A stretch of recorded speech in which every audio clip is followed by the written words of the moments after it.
Amos chapter 6.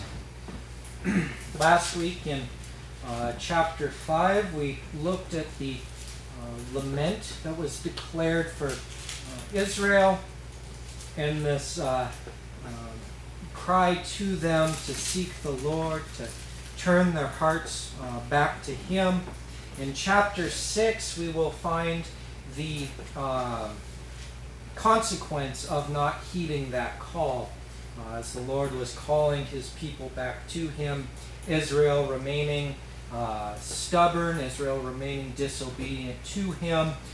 This chapter covers the immediate consequences of not hearing that plea. So we'll pick up here in verse 1. We'll read through the entire chapter, and then we'll break it down. But this evening I will read the entire chapter to you out of the Septuagint, so follow along in your own Bibles. There are a couple of things within the Septuagint reading that really highlight the thoughts that the author is trying to convey, that God is trying to convey to His people in the ways that it reads a little bit differently than what we have here.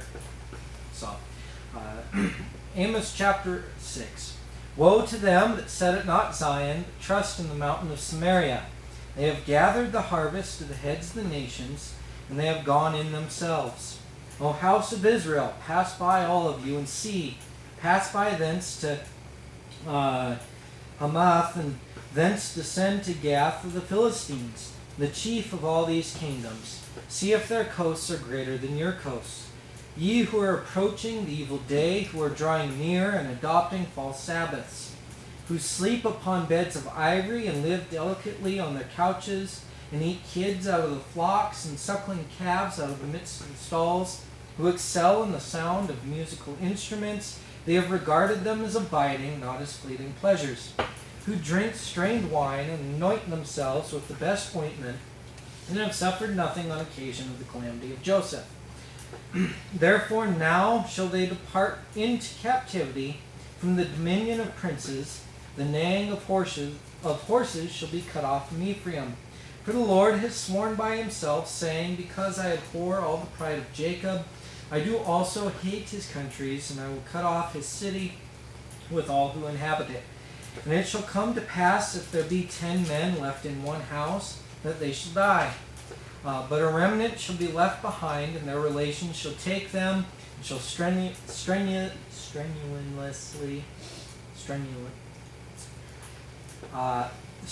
endeavor to carry forth their bones from the house.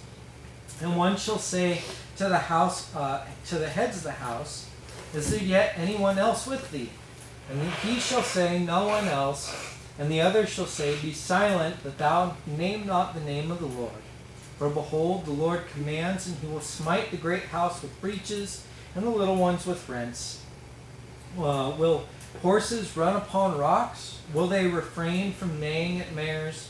For ye have turned judgment into poison, and the fruit of righteousness into bitterness. Ye who rejoice at vanity, who say, have we not possessed horns by our own strength?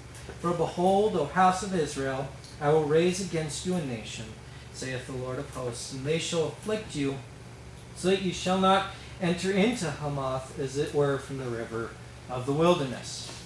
We find here in this reading, of course, a couple of differences. The first one here in verse 1. While our Bibles read, woe to them that are at ease in Zion, and trust in the mountain of Samaria, which are named chief of nations, to whom the house of Israel came. The Septuagint gives that slightly different reading of woe to them that set at not Zion, or who dismiss Zion. Right? In the Septuagint reading, we find this very submissive or contemptuous attitude toward Zion, which was meant to be the place of proper worship. Right? Woe to those who disregard the seat of Zion, or God's presence, God's throne, as He had set up His throne there in Zion with the lineage of David. In our Masoretic text, we find this reading at ease in Zion, describing a state of complacency or of false security among Judah's leaders, believing their status as God's chosen people.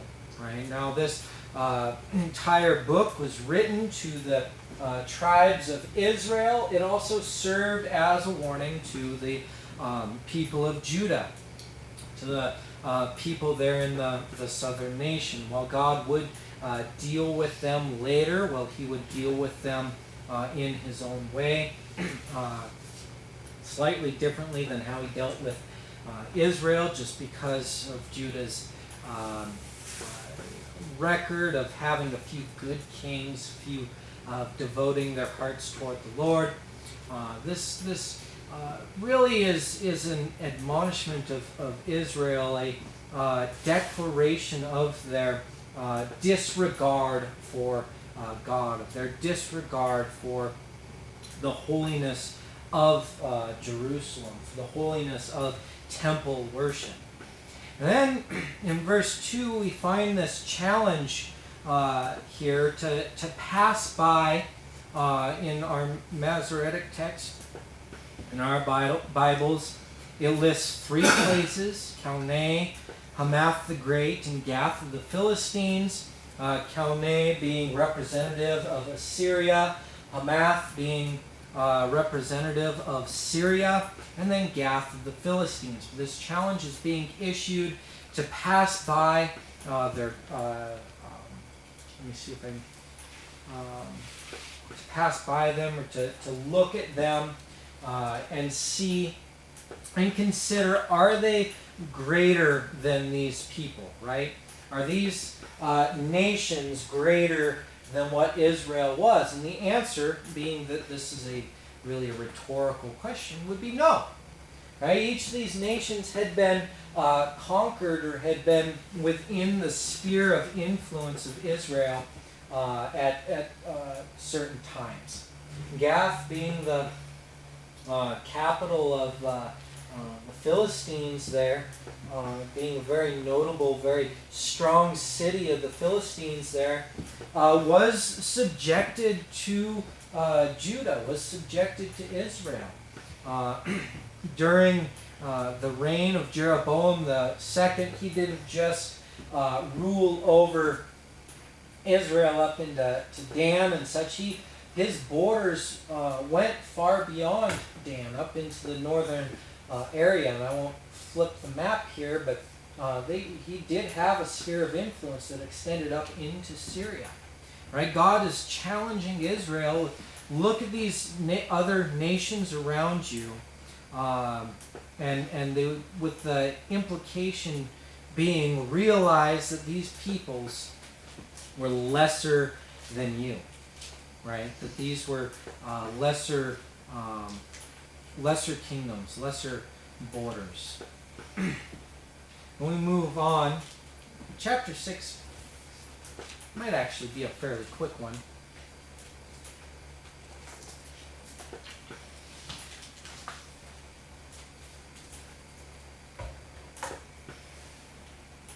Moving on into verse 3.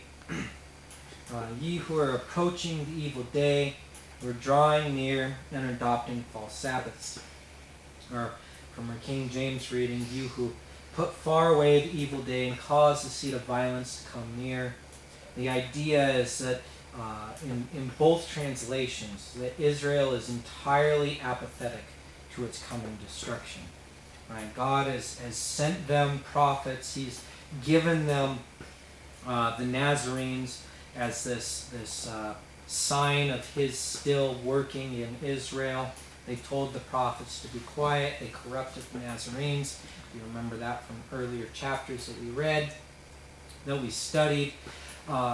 They're putting off this evil day in their minds. They're trying to forget that God has declared judgment upon them.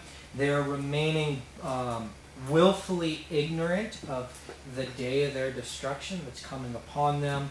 But God's promise is that it's going to come.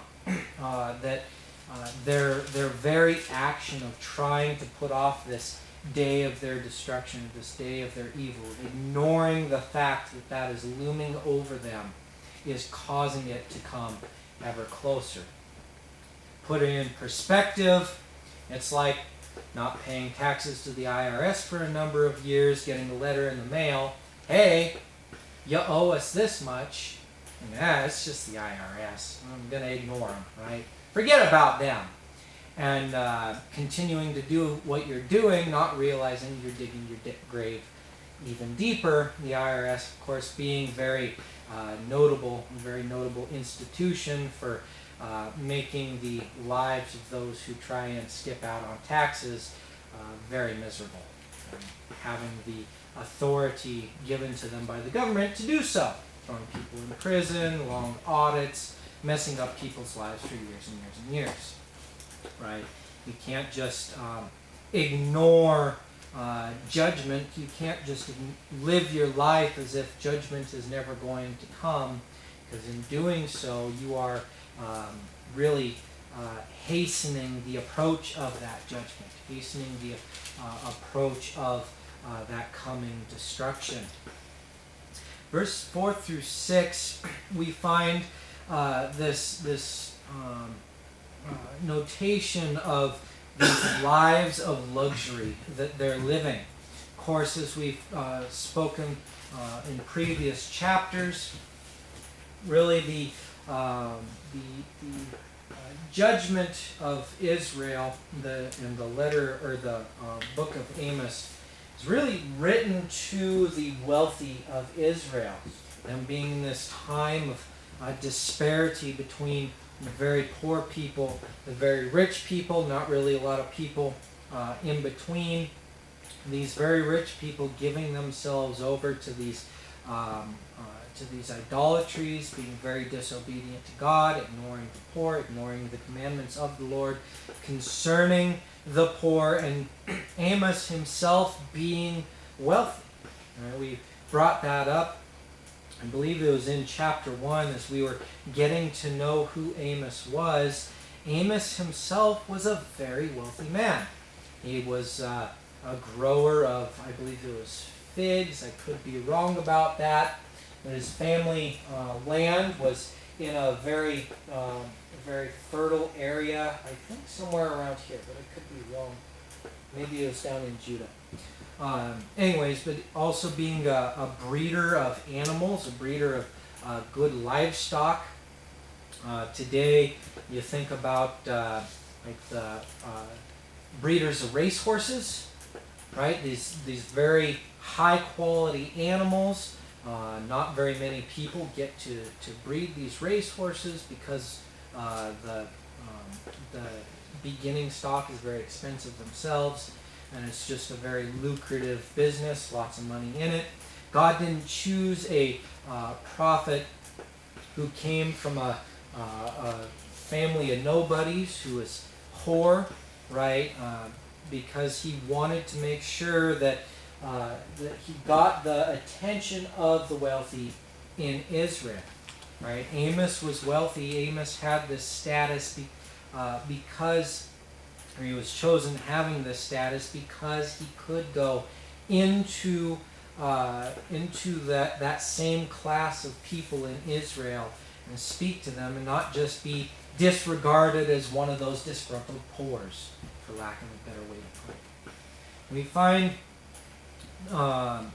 here in verse 4 through 6, those who lie on beds of ivory, right, these very ornate beds, and stretch themselves upon their couches, or really living these extravagant lives of comfort and luxury, eating the lambs or the kids out of the flock and the calves out of the midst of the stall, being wealthy enough, having enough disregard for those around them, that rather than allowing these small baby animals to grow up, to be producers, right, continue to produce more lambs or more cattle, or growing up to a state where there's a lot of meat there to be enjoyed. They were instead taken when one lamb or one cow would normally feed many people. They were taken out of the flock, out of the stalls as they were nursing to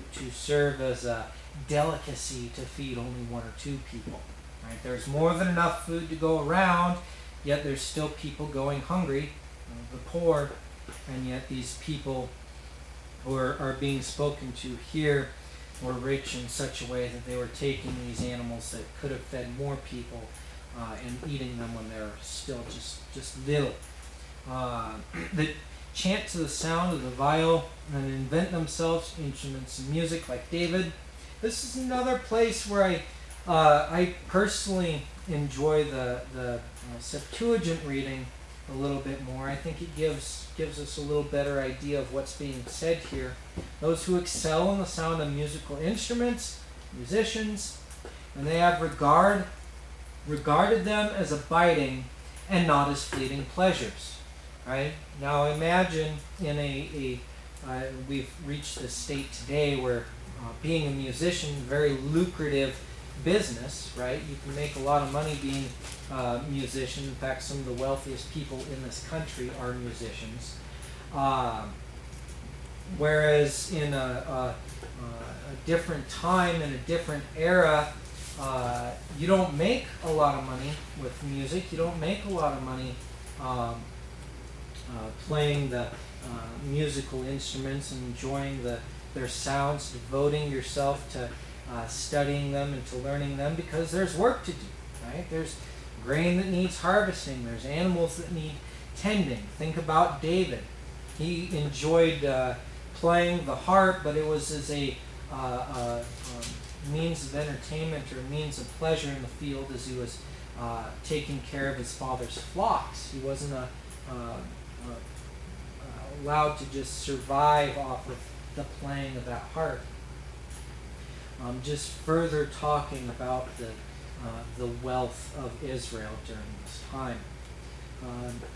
Verse 7, wine and bulls, anointing themselves with chief ointments, very much saying the same thing. They are not grieved for the affliction of Joseph. Now, who wants to take a swing at what that sentence is saying there? Not grieved with the affliction of Joseph.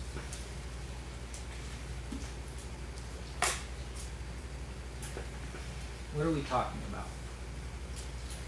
Basically, is it kind of like they've forgotten all about Joseph and all of the affliction that came upon him? And who else has thoughts?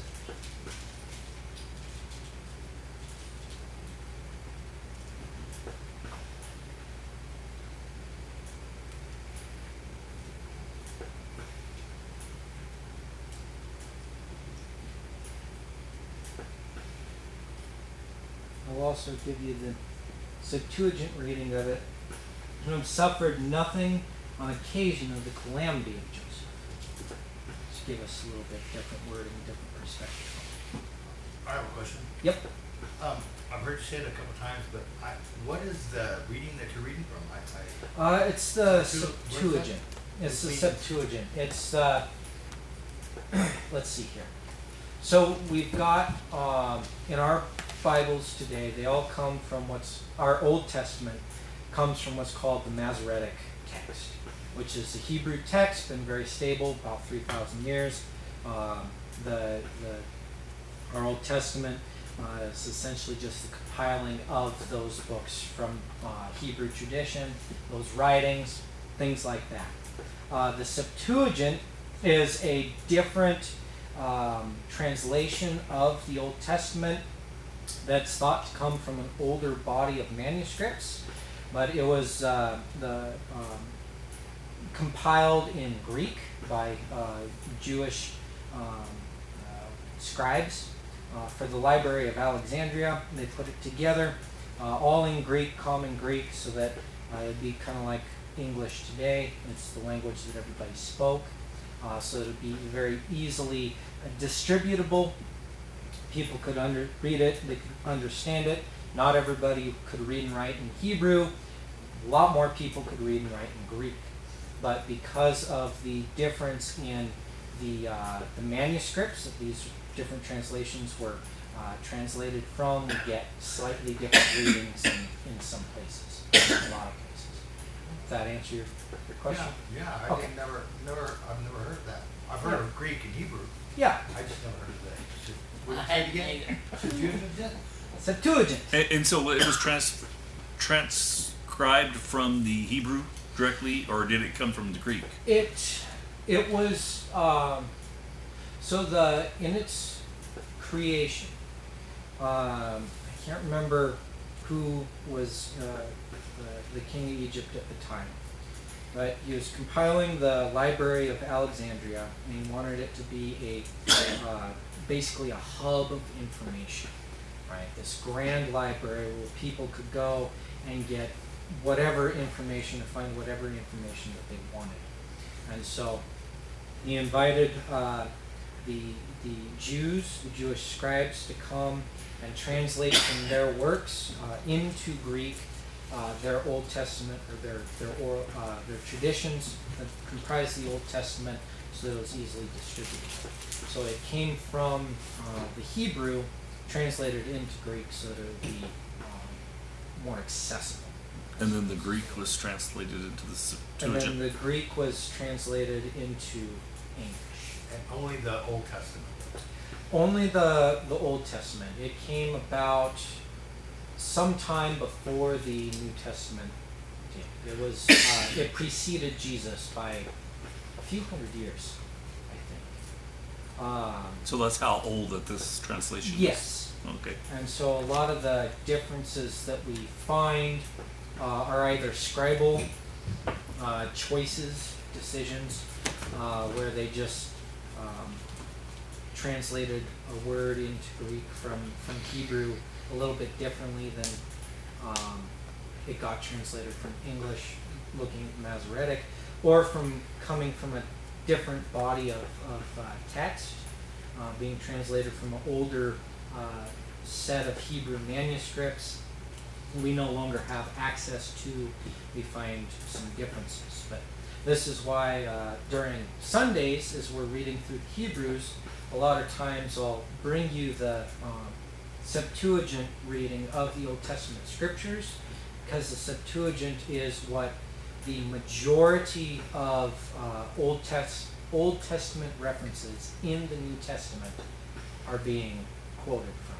Does that make sense? Because it was the most widely available translation for people to read and to get their hands on during the time of Christ. That answers the questions? Yeah. All right. So, back to where we were at. We've talked about translations for a minute now. More thoughts about what that might mean about there at the end of verse 6. So read the sub again, so I can get All a right. different perspective of it. Septuagint is, and suffered nothing on occasion of the calamity of Joseph.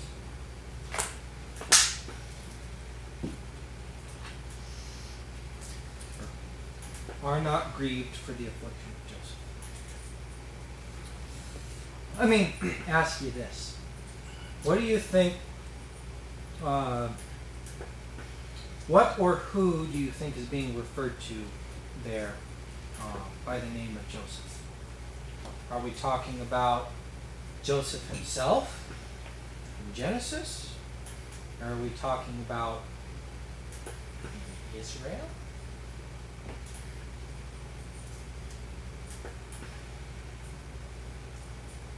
Probably talking about Israel, right? 'Cause it's talking about the place. Yeah. Excellency of the place. Yeah. We find throughout the Old Testament scriptures, oftentimes, if Israel was not referred to as Israel, it was often referred to as Joseph. It was because it was the larger, or the more, what's the word I want? There were more tribes that comprised Israel than did Judah. Oftentimes in the scriptures we find it using Joseph as being talking about those northern tribes, and then Judah as talking about the southern tribes there, just as a means of referencing, right? They're all the children of Israel. They're all the children of Jacob. Joseph is just referring to that northern portion where Judah refers to the bottom portion, to that southern nation there.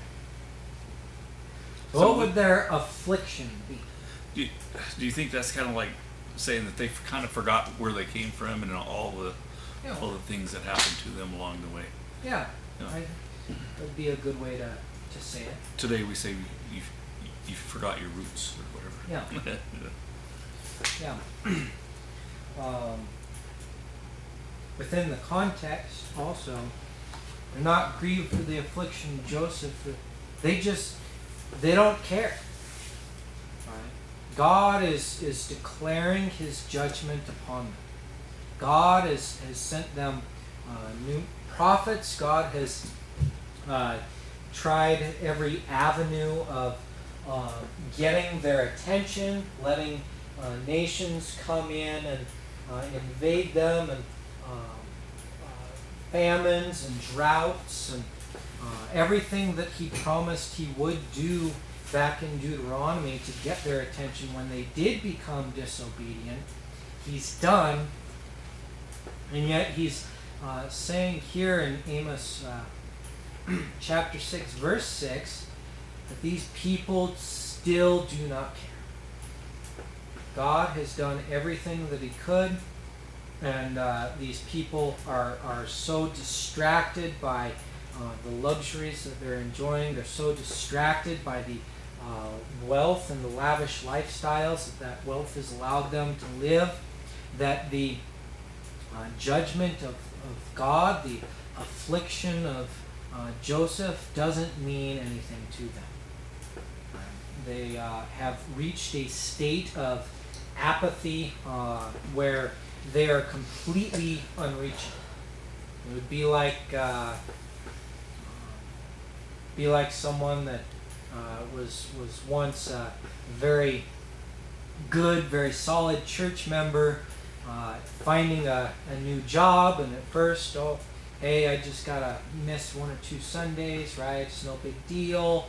And next thing you know, they're giving all their time over pursuing the wealth that this job promises, not coming to church, not speaking to the members, falling into a life of sin. Other people reaching out in love to this person, and this person just saying, yeah, I'm fine. Look at everything that I have. I'm doing great. I don't need to go back to church. I've never felt closer to God than I have now. Look how He's blessed, right? And we understand that there's a snare there that has been fallen into, a trap that has been fallen into that consumes someone. They no longer care about the things of God because they're too busy pursuing the comforts of this life. They're too busy pursuing these worldly pleasures that pull them away from God. Before we continue on, were there any other thoughts on that portion? Any other questions?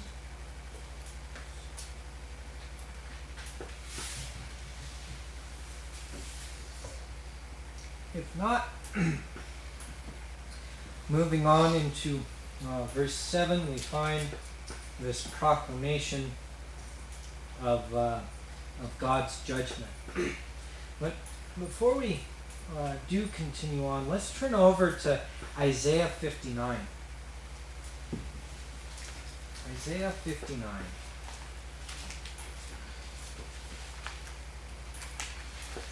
Many scholars today will try and say that this was written long after the prophet Isaiah had died, because of let's see here. Sorry, I'm trying to turn and talk at the same time. It's not working. Because of the things that were prophesied by Isaiah, and how accurately they were fulfilled. Some of these prophecies were fulfilled because of what they claim are some differences in the composition of the writings, the wording, and such used. They would like to try and ascribe these chapters at the end of Isaiah to being written some 200 odd years after the beginning of Isaiah. I think that's a bunch of hooey.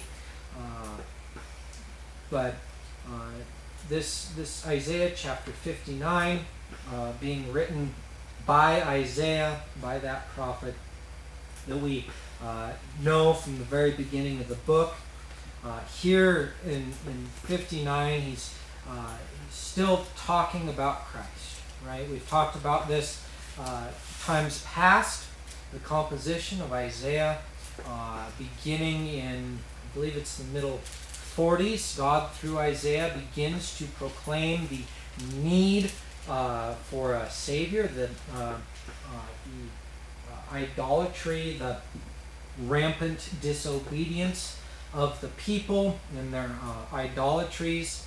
There's one chapter I have brought up before that speaks of this craftsman who goes out into the forest and he gets himself a log and he brings it into his house and carves himself an idol, and using the things that he carved off of this piece of wood and making that idol, he burns the scrap pieces that come off of that, cooks his food, and by the fire that is ignited from the offcuts of that idol, he warms himself and he bows himself in worship for this idol, really speaking of the what's the word I want?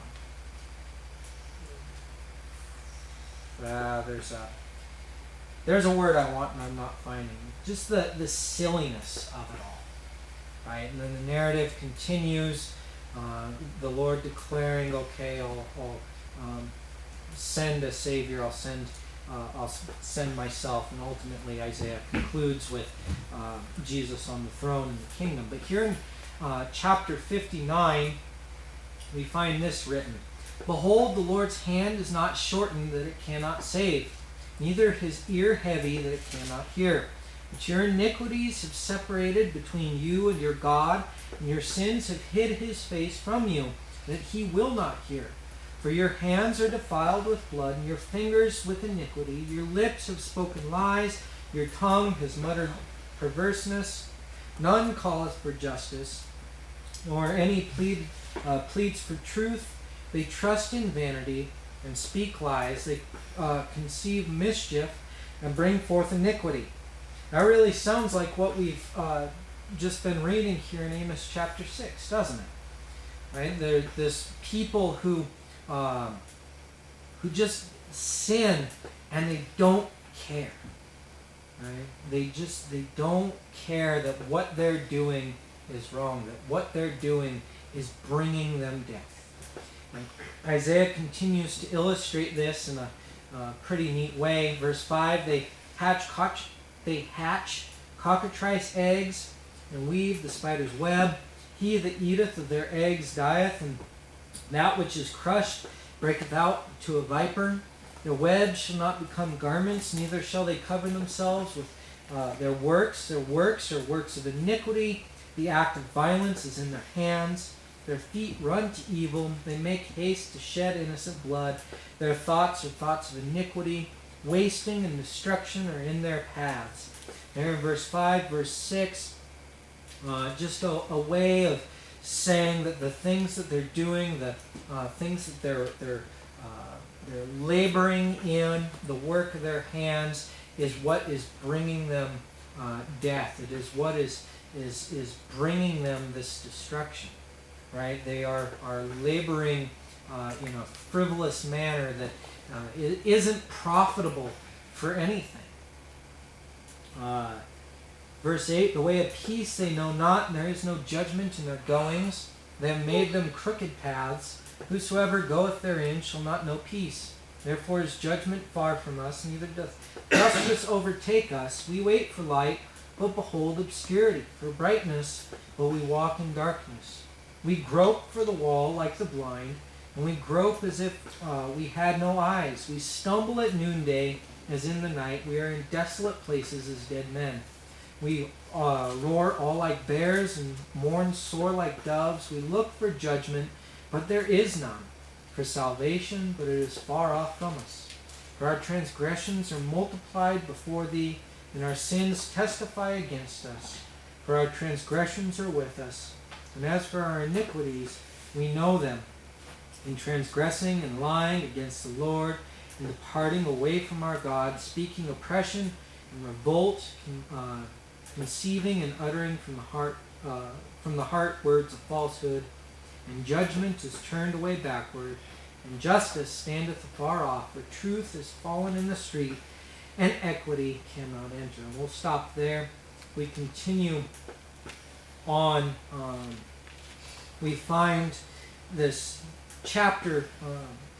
It starts out right with this very poetic description of living in sin, and this poetic description of living in darkness, right, and how we're lost in it. And then it continues on demonstrating, or God showing himself as being the one who brings judgment, as being the one who brings righteousness, as the one who brings life, really, right? And we find that the message to Israel from Amos is very much the same.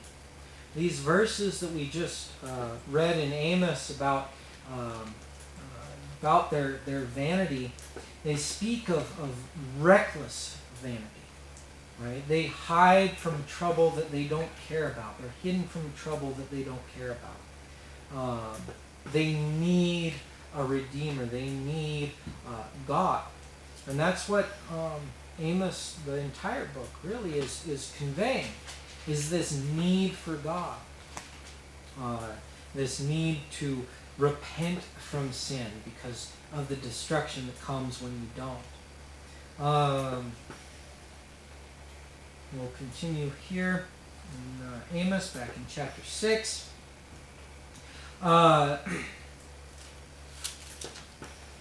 Verse 7, therefore now shall they go captive with the first that go captive, and the banquet of them that stretch themselves shall be removed. Saying that these people who lived in the highest luxury are going to be the first ones that get taken captive out of the land. And while we don't see that as much illustrated with Israel, we are familiar with this concept with Daniel. Right? Who remembers who Daniel was?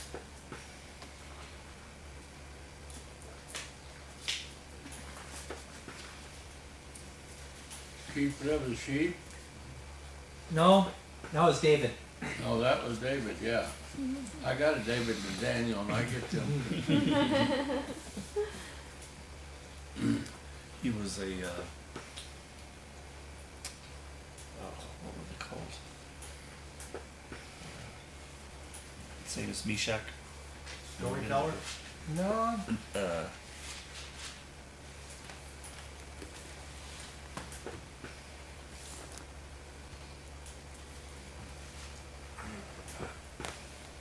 Didn't he predict? He was like a prophet, but Yeah, he was a prophet, but Yeah, he went to the lion's den. he was royalty, right? He was that. The reason why Daniel and Meshach and Shadrach and Abednego were brought into the palace of Nebuchadnezzar in the first place was because they were of the royal family there in Jerusalem. Right? And the way that it would often happen is as a army would come in and conquer a nation, right? In Syria with Israel, or Assyria with Judah, they would come in, they would conquer, and they would take the people, the royals, they would take them first, right? The rulers and the soldiers and such, and they would take them into captivity, And if they completely conquered a nation, like we see there in Daniel, they would take some of those and they would bring them into the palace as advisors and things like that. And then they would continue on, as they would go into the land more. They would disperse the people, going and leaving the poorest, just the poorest there in the land. Sierra? Like, that kind of makes Mm-hmm. sense. But, and maybe I'm just thinking of God's commandments, Mhm. but I thought they were to kill the royals so that they wouldn't cause an uprising. Sometimes they would do that, but we're not talking about Israel or Judah. We're talking about nations that come in and invade other nations. So, well, I don't remember the exact portion that you're referring to. You might have to look that up too. But it's the way the custom became during that time.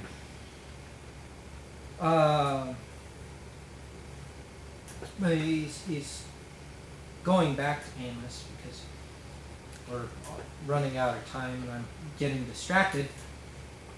God is telling them that they're going to be removed, right? They're not going to be sheltered by their extravagance. There in verse 1, it says they're the ones that trust in the mountain of Samaria. Samaria was a fortified city.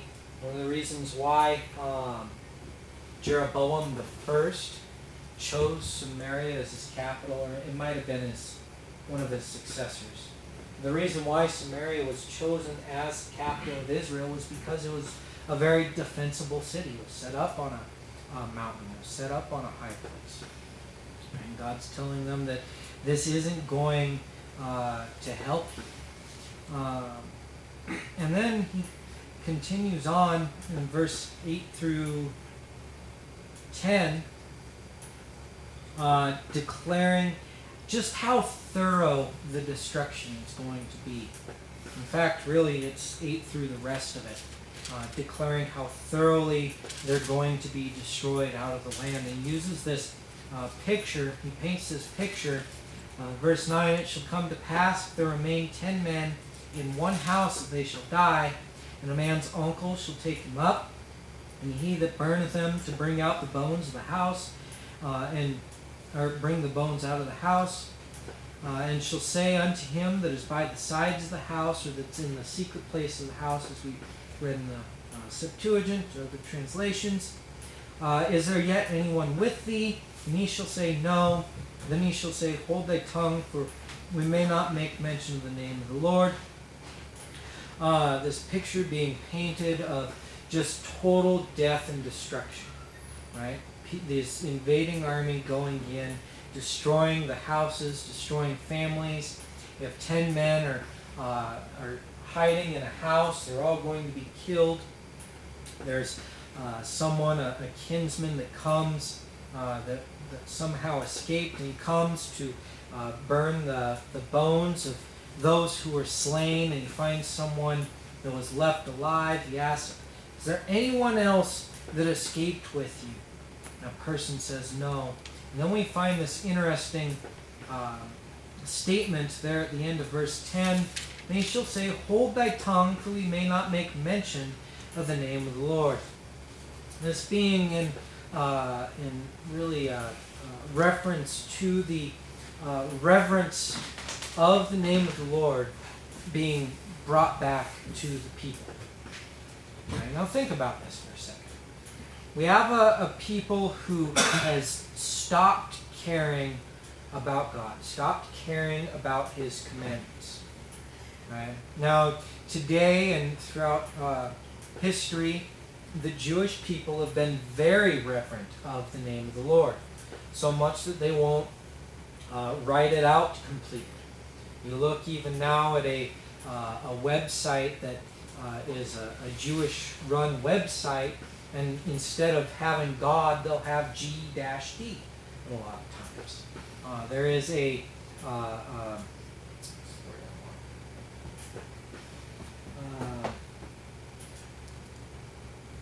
not a superstition.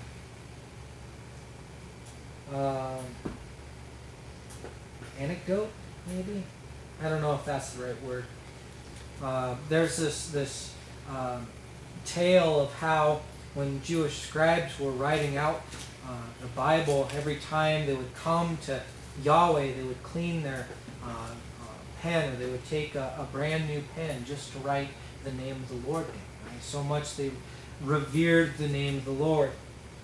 And here in verse 10, really the declaration is that in this destruction, the respect for the name of the Lord, the reverence for the name of the Lord, because of the judgment that was brought down upon Israel, that the reverence will be brought back.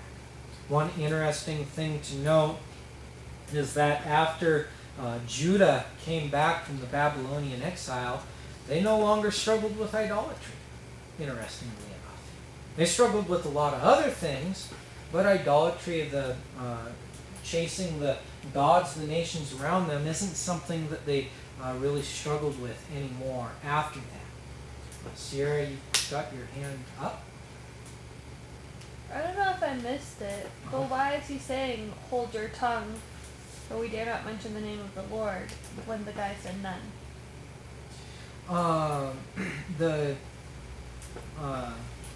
The idea is let's see here.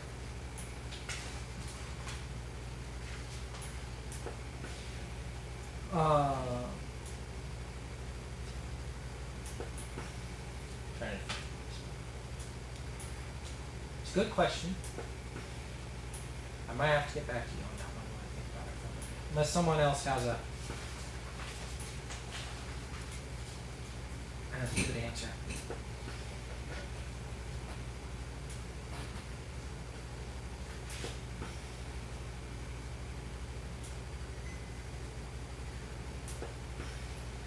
We'll get back to it at a different time. Alright. Stay silent. Verse 12. No, verse 11. For behold, the Lord commandeth, and he will smite the great house with breaches, and the little house with clefts, or smiting the houses, causing them the breaches being holes, right? If the door is blocked, you make a new door. A little house with clefts or with cracks. Just talking about the destruction of buildings, things like that. Then he asks this rhetorical question: shall horses run upon the rock? We're not talking about gravel here. We're talking about boulders, things like that. I really enjoy the Septuagint translation here. Will they refrain from neighing at mares? If you've been around horses, around stud horses especially, you know when a mare goes by, they make a ruckus. And just this rhetorical question, the answer would be no. You turn judgment into poison, fruit of righteousness into bitterness. And this is in stark contrast to what was said back in Amos chapter 5, verse 4 through 8. It says, for thus saith the Lord to the house of Israel, seek me, and ye shall live. But seek not Bethel, or enter into Gilgal. Pass not to Beersheba, for Gilgal shall surely go to captivity, and Bethel shall come to naught. Seek the Lord, and ye shall live, lest he break out like fire in the house of Joseph, and devour it, and there be none to quench it in Bethel. You who turn judgment into wormwood or to bitterness, and leave off righteousness in the earth, seek him that maketh the seven stars of Orion, and turns the shadow of death into the morning, makes the day dark with night, and calls for the waters of the sea, and pours them out upon the face of the earth. The Lord is his name. Seek the Lord, you'll be spared. And instead we find here these people were not seeking the Lord, so they would not be spared. In fact, their judgment would be complete. And this is echoed in verse 14. Right? Verse 13 is their own declaration of their own might. Have we not taken to us horns by our own strength? Or, have we not conquered others? Or would be another way to say it. don't we have all this military might? Don't we have all this power by our own strength? But behold, I will rise up against you a nation, O house of Israel, saith the Lord, the God of hosts. They shall afflict you from the entering in of Hamath to the river of the wilderness. Now, Hamath is a place in, like we mentioned earlier, it's in Syria. It's far to the north of Israel.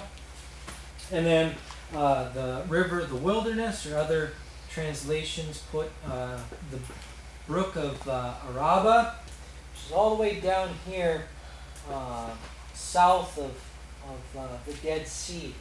Just essentially saying as far north as you could ever go and as far south as you could ever go.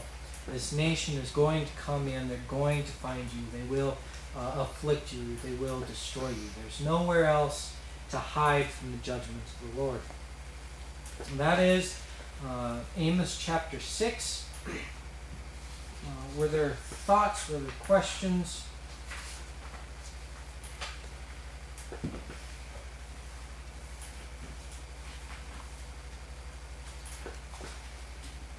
If not, have y'all stand.